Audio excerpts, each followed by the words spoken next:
Bom dia, galera, mais um videozinho aí, Jonas Peças e Acessórios na área. Hoje vamos falar desse diafragma aqui do Fiat Argus. Galera, Fiat Argus fazendo fumaça, barulho, fumaça branca, tá? Saindo da descarga, fazendo um barulho chato no motor, parecendo que tá falhando. Problema crônico da Fiat aí, ó. Só essa membraninha, tá? Essa membraninha ali corta, fica fazendo a passagem de óleo, ela que faz o selamento ali, né? Fica passando óleo e aí a mistura fica diferente aí e acaba dando aquilo ali. Parece até que o carro tá com a junta de cabeçote estragada. Tem consumo de combustível, consumo de água elevado, um pouquinho maior. É bem parecido, mas infelizmente é um problema crônico que está dando nos Argus, tá?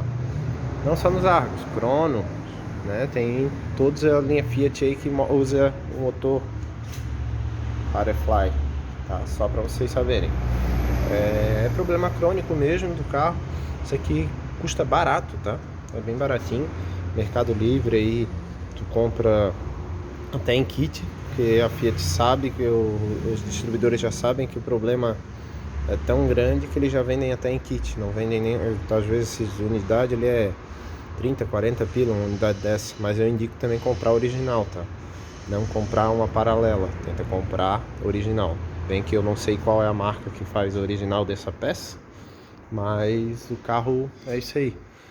Esse aqui veio com problema aí no sábado, fazendo muita fumaça mesmo.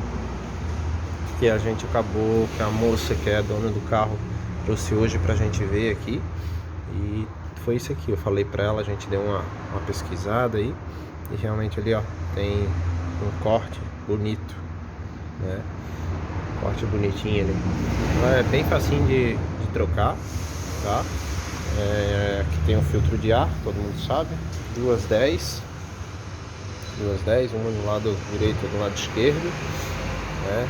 Aí depois é só desencaixar. Desencaixa ele lá da borboleta e pronto, ele sai, deixa aqui em cima. Tu tira essa tampinha aqui, ó, que é por clique também. A tampinha e é bem frágil, então tem que tomar cuidado, tá? Na hora de tirar, ela quebra fácil, tanto que eu quebrei aqui. Quebrei uma ali, dá pra notar ali, ó. Eu quebrei.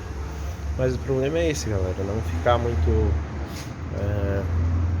preocupado, e que acontece mesmo, tá? Bastante Argus tá com esse problema.